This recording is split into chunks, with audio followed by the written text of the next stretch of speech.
प्रथम पाठ राष्ट्र का स्वरूप पर ध्यान दें। राष्ट्र का स्वरूप में राष्ट्र के 3 महत्वपूर्ण तत्वों की विवेचना की गई थी। 3 महत्वपूर्ण अंगों के संबंध में बताया गया था, भूमि, जन और संस्कृति। तो आज हम लोग जन के संबंध में पढ़ेंगे और जानकारी प्राप्त करेंगे।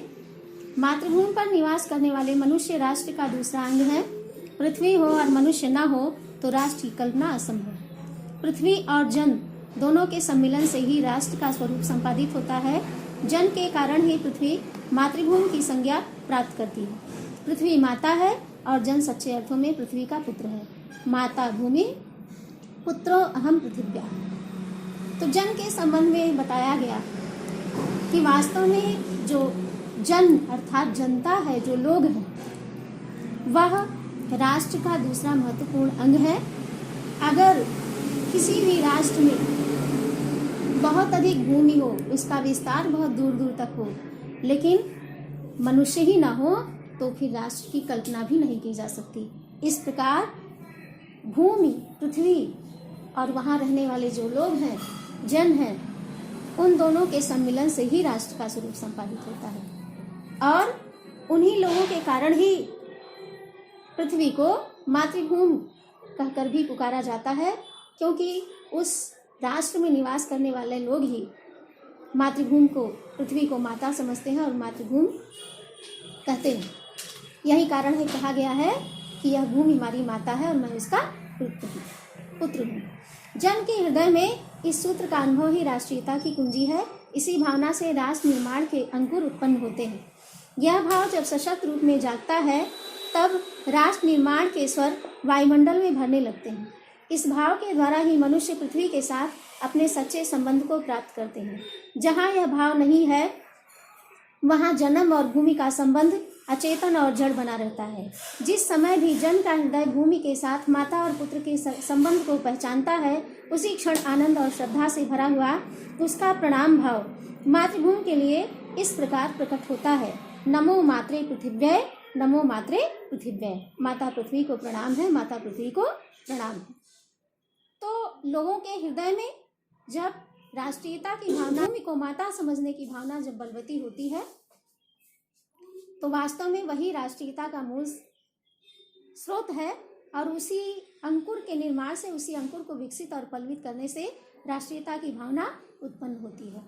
और जब यह भावना राष्ट्र के संपूर्ण प्राणियों में विद्यमान हो जाती है तो पूरे राष्ट्र में निर्माण के स्वर, राष्ट्र निर्माण के स्वर गूंजने लगते हैं और वहाँ के लोग माता और पुत्र के उस संबंध को पहचानते हैं और आनंद से, उल्लास से, अपनी मातृभूमि के प्रति आनंद और उल्लास से भरकर, श्रद्धा से भरकर माता पृथ्वी को प्रणाम है, माता पृथ्वी को प्रणाम है, इस प्रकार की भावना उनके हृदय में उत्पन्न होती है।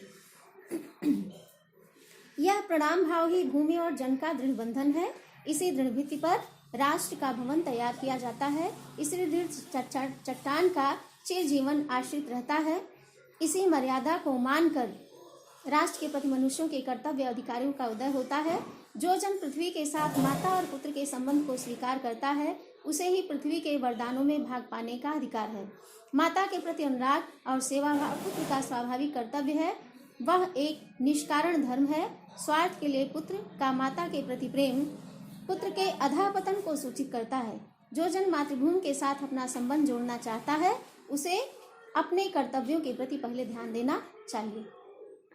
तो मातृभूमि को प्रणाम करने की यह जो भावना है, माता पृथ्वी को माता समझकर उसके प्रति श्रद्धा की यह जो भावना है, उसी की मजबूत दीवार पर राष्ट्र के भवन का निर्माण होता है और उसी पर उसका जीवन आश्रित रहता है, आधारित होता है, उसी से उसको मजबूती प्राप्त होती है।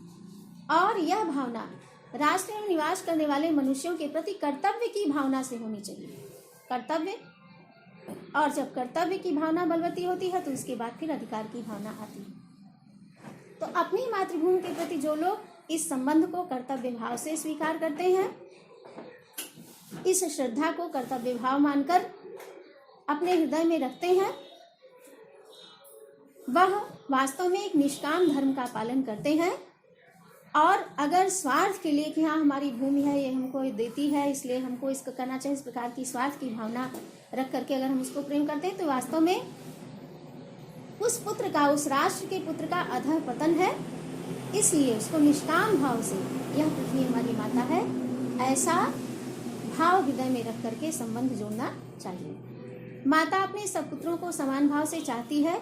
इसी प्रकार पृथ्वी पर बसने वाला जन बराबर है, उसमें ऊंच और नीच का भाव नहीं है। जो मातृभूमि के उदय के साथ जुड़ा हुआ है वह समान अधिकार का भागी है। पृथ्वी पर निवास करने वाले जनों का विस्तार अनंत है। नगर और जनपद, पुर और गांव, जंगल और पर्वत नाना प्रकार के जनों से भरे हुए हैं। ये जन अनेक प्रकार की भाषाएं बोलने वाले, अनेक धर्मों के मानने वाले हैं। फिर भी ये मातृभूमि के पुत्र हैं और इस कारण उनका सौहार्द भाव अखंड है। सभ्यता और रहन सहन की दृष्टि से जन एक दूसरे के आगे पीछे हो सकते हैं, किंतु इस कारण से मातृभूमि के साथ उनका जो संबंध है उसमें कोई भेदभाव उत्पन्न नहीं हो सकता। अब रही बात माता की, तो माता अपने सभी पुत्रों को एक समान दृष्टि से स्नेह करती है। उसका स्नेह सबके प्रति बराबर होता है। वो किसी को ऊंच नहीं मानती, किसी को नीच नहीं मानती। उसका सबके प्रति स्नेह होता है और उसकी यह भावना होती है कि उसके सभी पुत्र उसके विस्तार में समान अधिकार के भागीदार हैं। इसी प्रकार पृथ्वी पर निवास करने वाले जनों का विस्तार भी अनंत है। नगर भी है, जनपद भी है, गांव भी है, नाना प्रकार के जो प्राकृतिक अन्य रूप दृष्टिगत होते हैं, चाहे जंगल हो या पर्वत हो, सब जगह जन भी है और पृथ्वी का विस्तार भी है।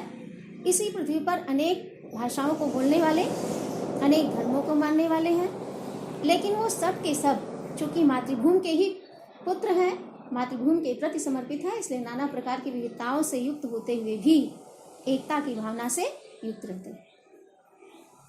पृथ्वी के विशाल प्रांगण में सब जातियों के लिए समान क्षेत्र है। समन्वय के मार्ग से भरपूर प्रगति और उन्नति करने का सबको एक जैसा अधिकार है। किसी जन को पीछे छोड़कर राष्ट्र आगे नहीं बढ़ सकता। अतएव राष्ट्र के प्रत्येक अंग की सुध हमें लेनी होगी।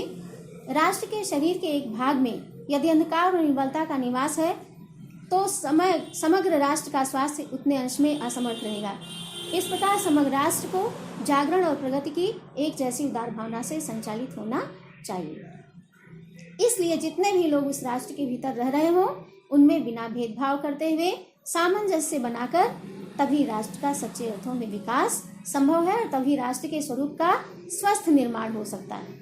यदि किसी भी एक अंग को दुर्बल छोड़ दिया जाएगा तो जिस प्रकार से शरीर का कोई भी अंग दुर्बल रहता है तो स्वस्थ शरीर नहीं कहा जा सकता है, शरीर स्वस्थ रह भी नहीं सकता है, उसी प्रकार से राष्ट्र का भी स्वस्थ रहना असंभव है। जन का प्रवाह अनंत होता है। सहस्रों वर्षों से भूमि के साथ राष्ट्रीय जन ने तादात्म्य में प्राप्त किया है।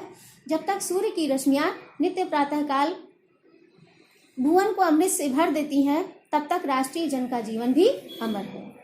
तो जन के प्रवाह के संबंध में बताते हुए लेखक कहते हैं, वासुदेव शरण अग्रवाल जी कहते हैं कि जन का प्रवाह बिल्कुल नदी के प्रवाह की तरह से है, अनंत है, इसका अंत नहीं है और यह भूमि के साथ अपना सामंजस्य स्थापित करके तादात्म्य प्राप्त करके अपने जीवन को जीते हैं और राष्ट्र को समृद्ध और विकसित बनाते हैं।